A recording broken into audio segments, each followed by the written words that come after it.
It was a mechanical thunder that seemed to tear the fabric of the jungle itself, a rhythmic hammering that Sergeant James Mitchell would later describe as God's typewriter writing death sentences. But in that first moment, as dawn broke over the dense canopy of Guadalcanal in August 1942, he didn't think in metaphors. He thought only of survival. Preparing and narrating this type of story took us long efforts and hard work, so if you are enjoying the story, please consider subscribing to our channel. The M1919 Browning machine gun sat before him like a mechanical prophet, its water-cooled barrel already beginning to steam in the humid morning air. Mitchell's hands moved with practiced precision, feeding the ammunition belt into the receiver, his fingers trembling not from fear, but from the peculiar clarity that comes when a man knows he's about to witness something that will change the mathematics of war forever. Behind him, 3 other Marines, Corporal Danny Reeves, Private First Class Thomas Chen, and Private Samuel "Biscuit" Donnelly, crouched in their hastily dug positions, their faces painted with mud and exhaustion. "How many you figure are comin', Sarge?" Biscuit whispered, his Louisiana drawls softened by terror and wonder. Mitchell didn't answer immediately. He was watching the tree line, where morning mist clung to the undergrowth like the ghosts of men who hadn't yet died. The intelligence reports had been clear. A full Japanese battalion, maybe 800 men, moving through this sector toward Henderson Field. What the reports hadn't mentioned, what nobody had bothered to tell a small Marine machine gun section dug in along a forgotten trail, was that this battalion believed the Americans had already retreated. The Japanese had reason for their confidence. For weeks, they had pushed the Marines back, yard by bloody yard through this hell of triple canopy jungle and volcanic soil. They had studied American tactics, learned to predict their movements, adapted to their weapons. But they hadn't yet encountered the M1919 in sustained defensive action. They hadn't yet learned what 600 rounds per minute actually meant when translated into flesh and bone and shattered assumptions. Chen checked his rifle for the 3rd time in as many minutes, a nervous habit that had earned him the nickname Checker among the squad. He was Chinese-American, recruited from San Francisco's Chinatown with promises of citizenship and belonging that seemed impossibly distant now, in this place where the earth itself felt foreign. "My grandfather told me stories about the Japanese in Nanking, said they moved like locusts, like nothing could stop them." "That was before they met American steel," Reeves said, but his bravado was paper-thin. He was farm-strong from Iowa, with hands that had known soil before they knew triggers. And in his pack, he carried a small cloth satchel of dirt from his family's land, a talisman his mother had pressed into his palm the day he left. "Right, Sarge?" Mitchell's eyes never left the tree line. "That's right, Corporal, that's right." But doubt lived in his chest like a second heart. He had been at Wake Island when it fell. He had seen what happened when Japanese soldiers, fanatical and fearless, overwhelmed defensive positions through sheer numbers and willingness to die. He had watched friends torn apart by bayonets and sword strokes, had heard their screams in his dreams every night since. The M1919 was an impressive weapon, 41 pounds of water-cooled precision, capable of sustained fire that could theoretically hold back an army. Theoretically. But theories meant nothing when flesh and blood men came screaming through the jungle with the rising sun emblem on their helmets and death in their eyes. The machine gun had arrived just 3 days ago, carried up from the beach by a supply detail that had lost 2 men to sniper fire on the way. It came with 6 ammunition cans, each containing 250 rounds of .30-06 Springfield ammunition, and a manual that Mitchell had read by flashlight, memorizing every specification, every maintenance procedure, every possible malfunction, and its remedy. The gun could fire 400 to 600 rounds per minute, depending on how you worked the trigger. It was cooled by water in a jacket surrounding the barrel, which meant it could almost indefinitely fire without overheating, a crucial advantage over the air-cooled models. Its effective range was 1,500 yards, though Mitchell knew that in jungle warfare, you rarely saw your enemy beyond 50 feet. "Sarge," Biscuit said suddenly, his voice higher now. "Sarge, I hear something." They all heard it then. Voices. Japanese voices rising and falling in that sing-song cadence that sounded almost gentle until you understood the words were commands, tactical instructions, promises of victory and honor. The sound grew louder, accompanied now by the rustling of hundreds of boots through undergrowth, the clink of equipment, the occasional sharp bark of an officer enforcing discipline. Mitchell's hand tightened on the gun's spade grip. His thumb rested on the butterfly trigger, a piece of metal no larger than a silver dollar that would, in moments, become the fulcrum upon which the morning's fate would turn. "Hold," he whispered. "Hold until you can smell their breakfast." It was an old Marine Corps saying, one that emphasized the importance of close-range ambushes. But in this jungle, with visibility reduced to yards instead of miles, it was also literal truth. Mitchell could indeed smell them now. Rice and fish, sweat and gun oil, the peculiar scent of fear that all soldiers carried, regardless of nationality or cause. The first Japanese soldier emerged from the mist like a figure in a shadow play. He was young, Mitchell noted, with a strange detachment, probably no older than Biscuit, with a rifle held at port arms and eyes scanning the trail ahead with nervous intensity. Behind him came another, then 5 more, then a dozen, then too many to count. They moved in loose formation, confident in their superiority, expecting at most scattered resistance from a retreating enemy. They were 50 yards away. 40. 30. Mitchell's breathing slowed, his heart rate dropped into that strange, calm place where time stretched and sound became distant. He had learned this state at Paris Island during training, had perfected it in the crucible of Wake Island's fall. Some men called it the marksman's trance, others called it the moment before murder. Mitchell called it nothing at all. It simply was. 20 yards. Through the Browning sight he could see individual faces now, a sergeant with a thin mustache, barking quiet orders. A soldier who couldn't have been more than 17, his rifle too large for his frame. An officer with a sword at his hip, his face set in lines of aristocratic certainty. They were men, Mitchell knew, sons and brothers and fathers, but they were also the enemy, and they were here to kill him and everything he had been sent to protect. 10 yards. He could smell them now, really smell them, and he squeezed the trigger. The M1919 Browning roared to life with a sound that transformed the jungle morning.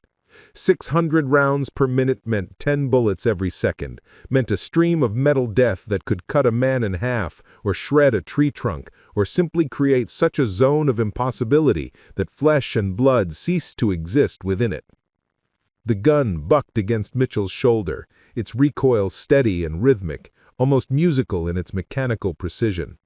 The water in the cooling jacket began to boil almost immediately, steam rising from the weapon like an offering to some ancient god of war. The effect on the Japanese column was instantaneous and catastrophic. The first dozen soldiers simply disintegrated, their bodies torn apart by multiple impacts before their nervous systems could register pain. Behind them, men dove for cover, their training finally overcoming their shock, but the Browning's traverse mechanism allowed Mitchell to sweep the barrel left and right, creating a killing field that extended across the entire width of the trail.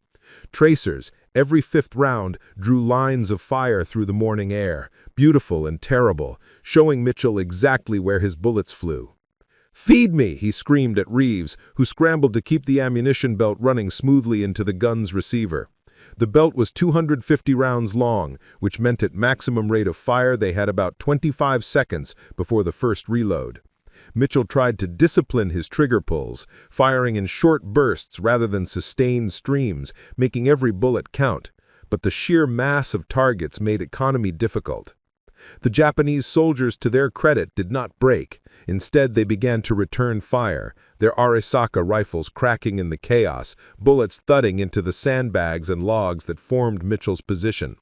An officer, possibly the same one Mitchell had seen with the sword, was screaming orders, organizing a counterattack, refusing to accept the reality of what was happening. "Chen! Donnelly! Pick your targets!" Mitchell shouted, never taking his eyes from the Browning's sight. The two riflemen began firing from their flanking positions, adding their individual shots to the machine gun symphony. Chen worked his Springfield with methodical precision, each shot carefully aimed, while Donnelly fired more rapidly, his marksmanship less refined, but his enthusiasm evident. The first ammunition belt ran dry with a metallic click that Mitchell felt through his entire body. "Reloading!" he shouted, his hands already moving through the practiced motions, lifting the top cover, removing the empty belt, positioning the new one, closing the cover, pulling back the bolt. 7 seconds. 7 seconds during which the Japanese soldiers surged forward, seeing their opportunity, sensing weakness in the sudden silence.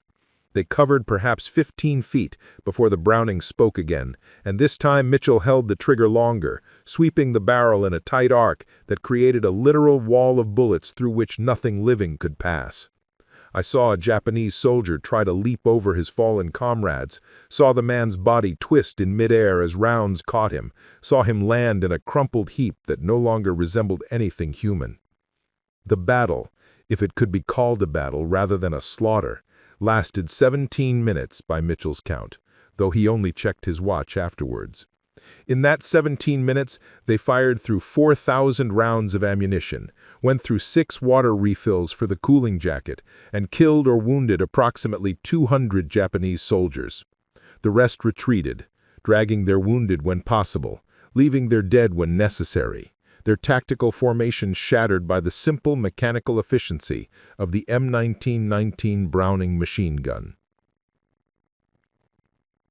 When silence finally fell, it was more shocking than the noise had been.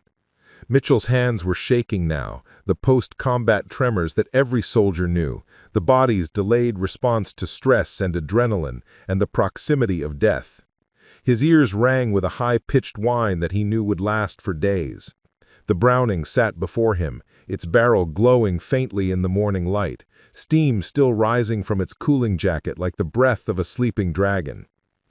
"Jesus Christ," Biscuit whispered, staring at the trail that had become an abattoir. "Jesus Christ, Sarge, what did we do?" Mitchell didn't answer.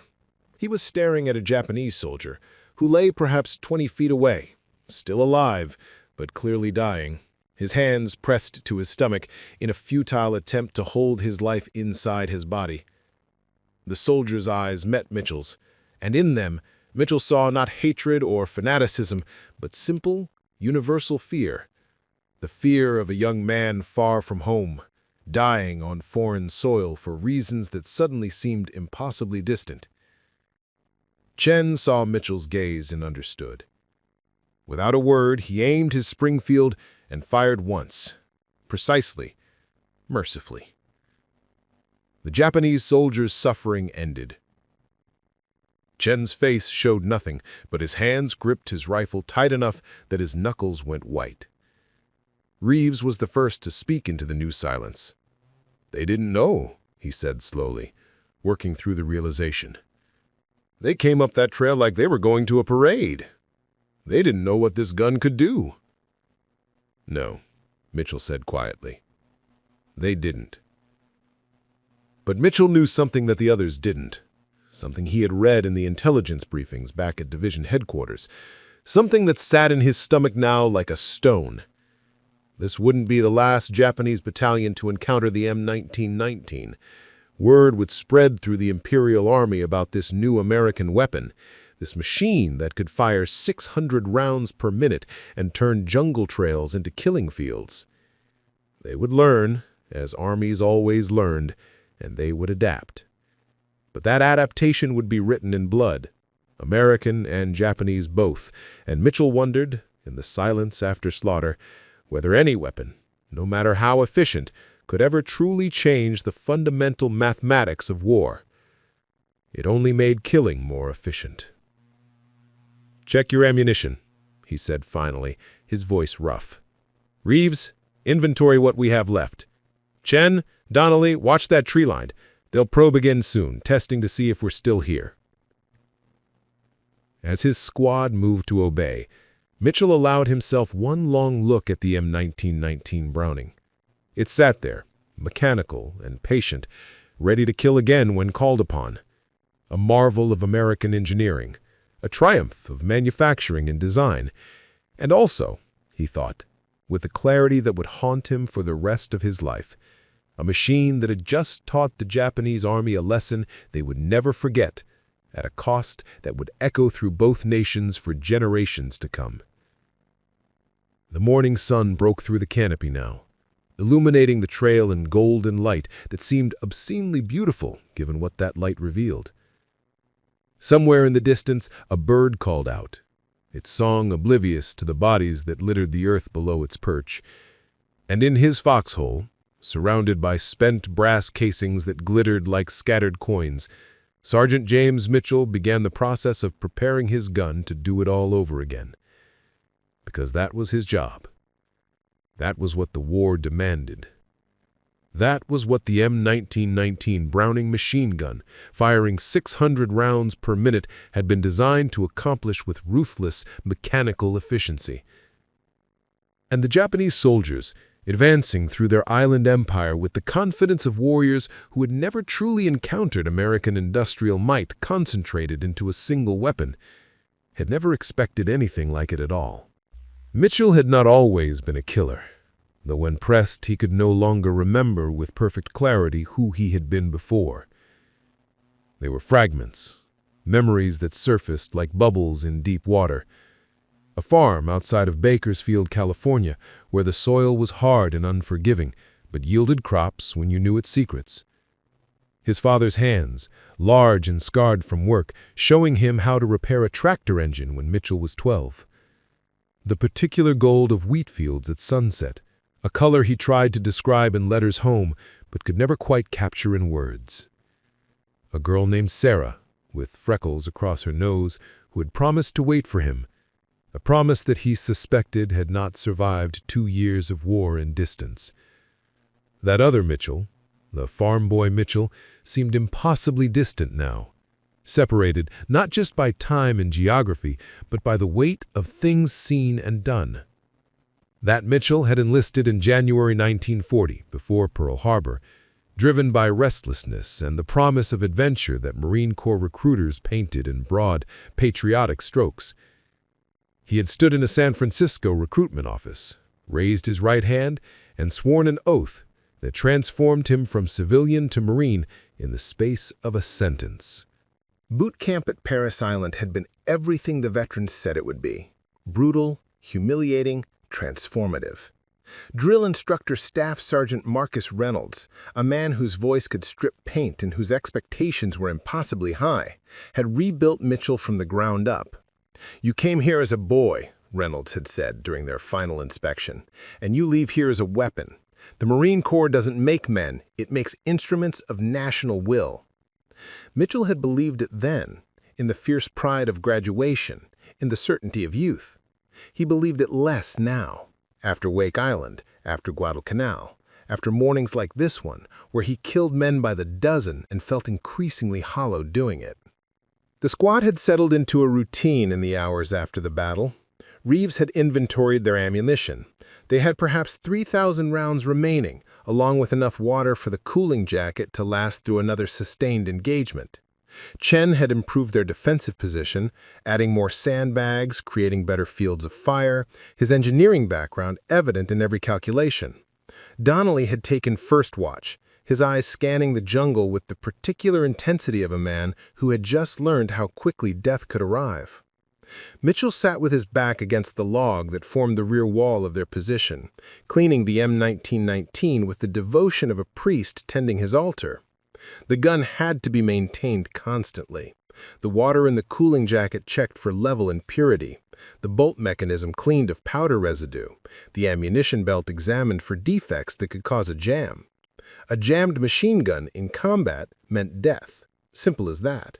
and Mitchell's hands moved through the cleaning ritual with practiced precision born of countless repetitions. "Sarge," Reeves said quietly, settling down beside him with 2 canteens and a can of sea rations that proclaimed itself to be beef stew, though Mitchell knew from experience it tasted more like salted cardboard. "You should eat something." Mitchell accepted the rations without comment, though his stomach rebelled at the thought of food. This, too, was routine, the post-combat nausea, the body's delayed response to adrenaline and violence. He forced himself to eat anyway, knowing that weakness meant death just as surely as a jammed gum did. "Danny," he said, after a moment, using his first name, which he rarely did, a small intimacy that felt appropriate somehow. "What did you do before? I mean, really do?" Reeves seemed surprised by the question. They had served together for 8 months, had shared foxholes and rations and fear. But Mitchell realized he knew almost nothing about the man beyond his competence as a soldier. "Farmed," Reeves said finally. "Corn mostly, some soybeans. My daddy's farm, his daddy's before that. 5 generations of Reeves growing food on Iowa soil." "You miss it?" "Every goddamn day, Sarge. Every goddamn day." Reeves stared at his hands, those farmer's hands that had learned to feed ammunition belts and dig fighting positions. "You know what's funny? I used to hate it. The early mornings, the back-breaking work, the way your whole year could be ruined by weather you couldn't control. Used to dream about getting away, seeing the world, doing something important. Well, I'm seeing the world now, and this morning I helped kill maybe 50 men. That important enough?" Mitchell didn't have an answer to that. Instead he asked, "What will you do? After, I mean." "Go home, plant corn. Marry Emma Sullivan if she'll still have me." He said it simply, as if describing an inevitable sunrise. "Raise kids who won't have to learn how to kill. Watch them grow up in a world that's safe because of what we did here." He paused, then added, "You believe that, Sarge? That we're making the world safer?" "I have to," and I realized it was true. Without that belief, this morning's slaughter became meaningless, just death for death's sake, the universe's cruel joke. What's the alternative? Go home and tell ourselves we murdered all these boys for nothing? Chen approached then, his movements careful in the way of a man conscious of his body's limitations. He was slight, built for precision rather than power, and he knew he struggled with the physical demands of jungle warfare. But his mind was sharp, his loyalty absolute, and he had proven himself a dozen times over in the crucibles of combat. "Perimeter is secure," Chen reported. "No movement on any approach. But Sarge," he hesitated, unusual for him, "there's something you should see." Mitchell followed Chen to the edge of their position, where the trail began, where the bodies lay thick and still in the morning heat. The sun was higher now, and with it came the smell, that sweet, sick odor that would grow worse as the day progressed, the smell of death in the tropics that nothing could mask or mitigate. But that wasn't what Chen wanted him to see. Instead, the young Marine pointed to a Japanese soldier lying face down perhaps 30 yards away, his hand outstretched for something just beyond his reach. Mitchell squinted, then saw it. A photograph, fallen from the dead soldier's pocket, face up in the mud. Even at this distance, he could make out the image. A young woman holding a baby, both smiling at the camera in the universal language of family and love. "He was trying to reach it," Chen said quietly. "When he died, I mean. You can see from how his body is positioned, he was crawling towards that photograph." Mitchell stared at the image, feeling something shift in his chest. "Don't," he said, more harshly than he intended. "Don't do that, Chen. Don't make them human." "They are human, Sarge. That's the problem." "That's exactly right. That is the problem." Mitchell turned away from the photograph, away from the young woman and baby who would never see their husband and father again, who would receive a notice and a folded flag and a nation's gratitude that could never fill the hole left by absence. We make them human, we start thinking about their families, their dreams, their reasons for being here, and we stop being able to do our job. You understand me, Corporal? Chen's face hardened. "I understand, Sergeant. Permission to return to my position?" "Granted." But after Chen left, Mitchell found himself unable to look away from that photograph. He stood there for long minutes, memorizing the faces, adding them to the collection of ghosts that already haunted his sleep. Because Chen was right, and that was the unbearable truth of it. They were human, every single one, as human as Mitchell and his squad, as human as the Marines dying on other ridges and beaches across this godforsaken island. The M1919 Browning didn't care about humanity, of course. It simply fired 600 rounds per minute, transforming men into corpses with mechanical efficiency. But Mitchell cared. God help him, he cared. The day wore on with the peculiar slowness of combat zones, where every moment carried the weight of potential violence. They rotated watch, 2 men alert while 2 rested, though rest was relative in the heat and humidity that made every breath feel like drowning. Mitchell used his watch time to write a letter to Sarah, though he suspected he would never send it. Dear Sarah, I killed a lot of men today, maybe 200. I did it with a machine that fires so fast it sounds like one continuous roar. Afterward, I ate canned stew and cleaned my weapon and tried not to think about the photograph of a dead man's family. I wonder if this is what they mean by doing your duty. I wonder if you would recognize me now if you saw me. I wonder if I would recognize myself. Tell me about home. Tell me about things that grow instead of die. Tell me there's still a world where men plant corn and raise children and don't have to learn the exact sound a body makes when 6 bullets hit it simultaneously. Tell me I can still go back to being the boy who left, even though I know it's a lie. He didn't sign it, didn't address it, simply folded it and placed it in his pocket with the dozen other letters he'd written and never sent. Perhaps they would mail them to her if he died, these fragments of a disintegrating soul. Perhaps not. It didn't matter much either way. Donnelly approached during Mitchell's watch, carrying his own burden of thoughts that needed sharing. The young private had been quiet since the battle, unusually so for a man who normally filled silence with stories and jokes and the bright chatter of youth. He sat down beside Mitchell without asking permission, a breach of protocol that Mitchell chose to ignore.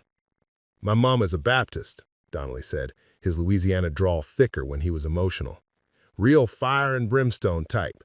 Used to drag us to church every Sunday, twice on Easter, and she'd tell us about Jesus' love and forgiveness and how we're all God's children. Yeah? Yeah. And I was sitting there earlier looking at all them bodies and I was thinking, them boys are God's children too, right? Japanese or American, Buddhist or Christian or whatever they are, we're all supposed to be God's children. Donnelly pulled at a loose thread on his uniform, his young face struggling with questions too large for easy answers. So what does that make us? What does that make you, Sarge, for killing maybe 200 of God's children in 17 minutes? Mitchell was quiet for a long time. Then he said, I don't know, Biscuit. I honestly don't know. Maybe we're soldiers doing our job. Maybe we're murderers hiding behind uniforms and orders. Maybe there's no difference anymore.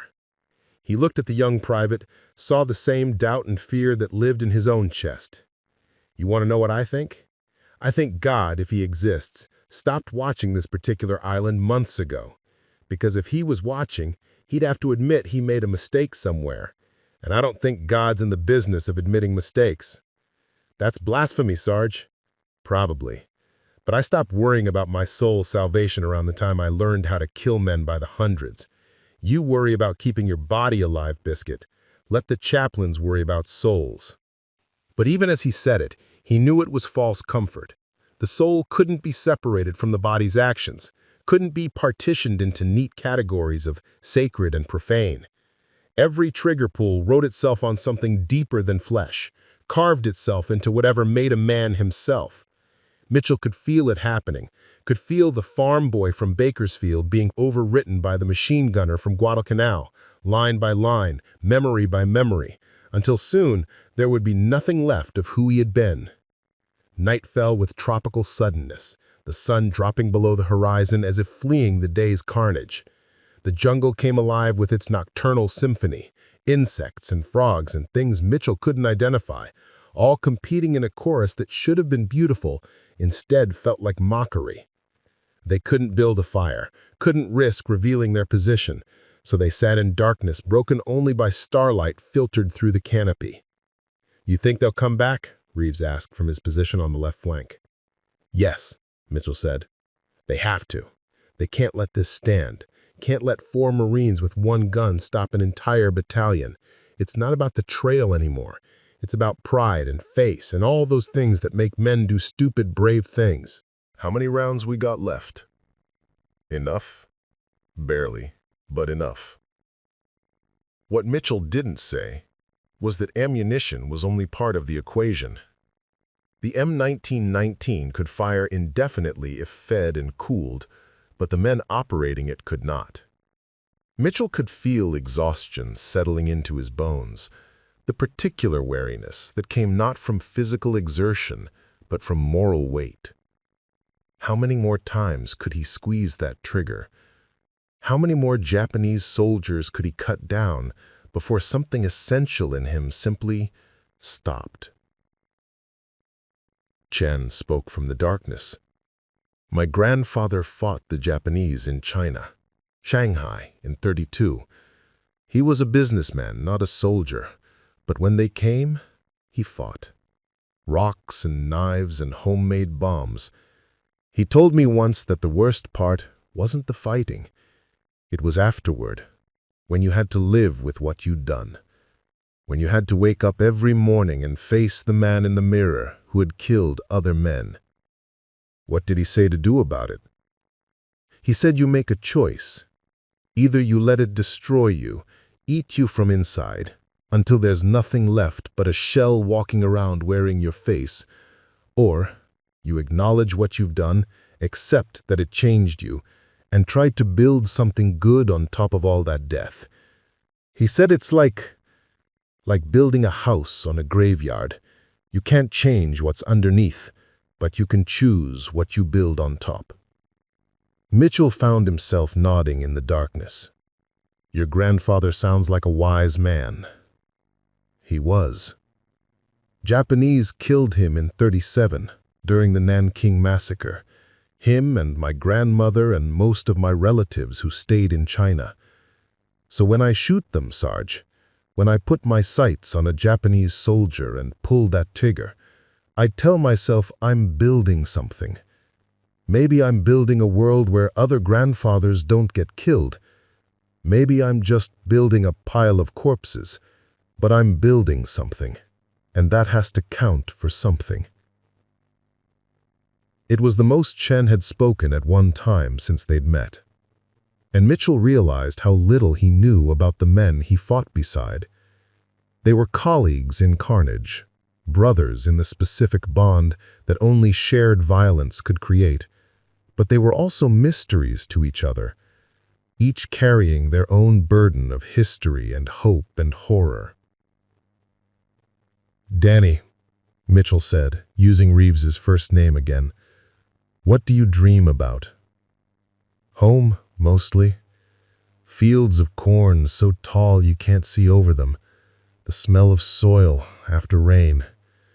My kid sister's laugh. She had this laugh like bells, Sarge, like actual bells. She had a... What about you? I dream about a farm that doesn't exist anymore. About a girl who's probably forgotten my face. About being someone who never learned that the M1919 Browning machine gun fires 600 rounds per minute and can kill more men in 17 minutes than my grandfather knew in his entire life. Mitchell's voice was flat, emotionless, the tone of a man reciting facts rather than confessing fears. I dream about being someone else. Anyone else. But you're not someone else, Donnelly said from his watch position. You're Sergeant James Mitchell, USMC, and you're the reason the 4 of us are still alive. You're the reason those Japanese soldiers didn't take this trail, didn't reach Henderson Field, didn't kill more Marines. That's got to count for something, Sarge. It's got to. Does it? Mitchell asked, not really expecting an answer. Or are we just postponing the inevitable? They'll keep coming, wave after wave, until either we run out of bullets or they run out of men. And what have we accomplished? What have we actually changed? No one answered because there was no answer to give. They were 4 men with 1 gun, holding a forgotten trail on a forgotten island in a war that seemed to have no end. They had killed many and would likely kill more, and perhaps that would matter in the grand strategic picture that generals drew on maps back in safe headquarters. But here, in this foxhole, in this moment, it felt like nothing more than survival, brutal, necessary, and ultimately hollow. The night deepened.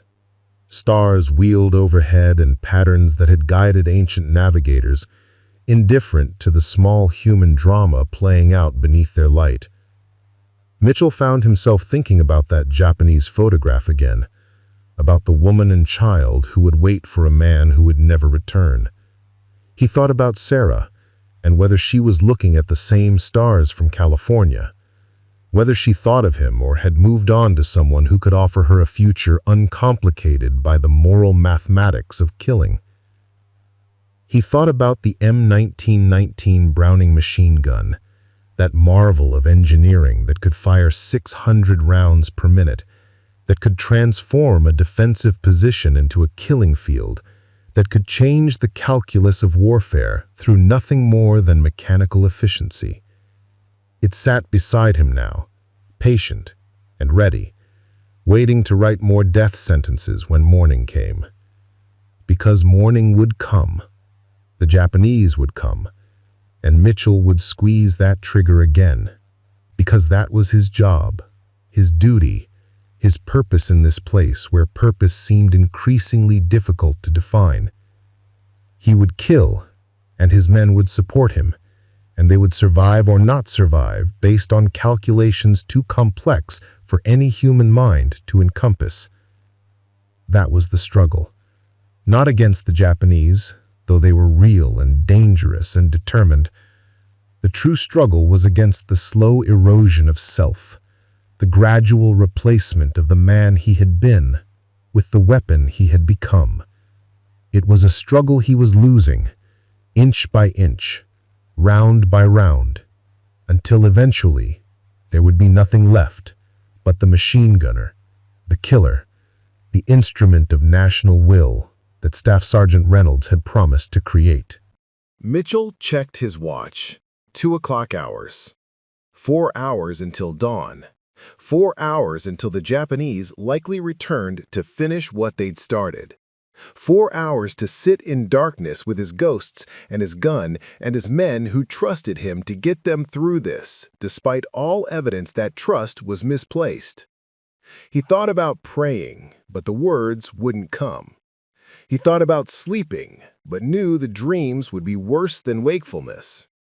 So instead, he sat with his hand on the M1919 spade grip, feeling the cold metal beneath his palm, counting the hours until he would have to do it all again. Because that was what soldiers did. That was what the war demanded. That was what the enemy's expectations, their failure to anticipate 600 rounds per minute of American industrial might, had cost them. And Mitchell, despite everything, despite his doubts and fears and the weight of ghosts that grew heavier with each passing day, would be ready when the moment came. Because somewhere beneath the layers of violence and exhaustion and moral complexity, he was still a Marine. Still a man who had sworn an oath. Still someone who believed, however tenuously, that holding this trail mattered. It had to matter. Because if it didn't, if all this death and fear and transformation meant nothing, then Mitchell didn't know how he would survive the war, even if his body made it home. Dawn broke blood red over Guadalcanal. Mitchell's hands found the spade grip as shadows moved in the mist. The Japanese came again, and the M1919 roared its mechanical thunder. 600 rounds per minute, mathematics written in flesh. When silence finally fell, Mitchell stared at his trembling hands and wondered if the farm boy from Bakersfield had finally died somewhere in the steam rising from his gun's barrel.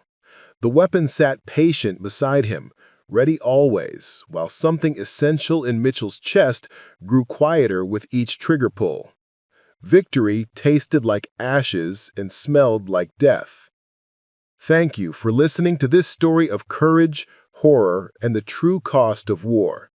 If you enjoyed this historical fiction, please subscribe to our channel for more gripping tales that explore the human experience in history's darkest moments.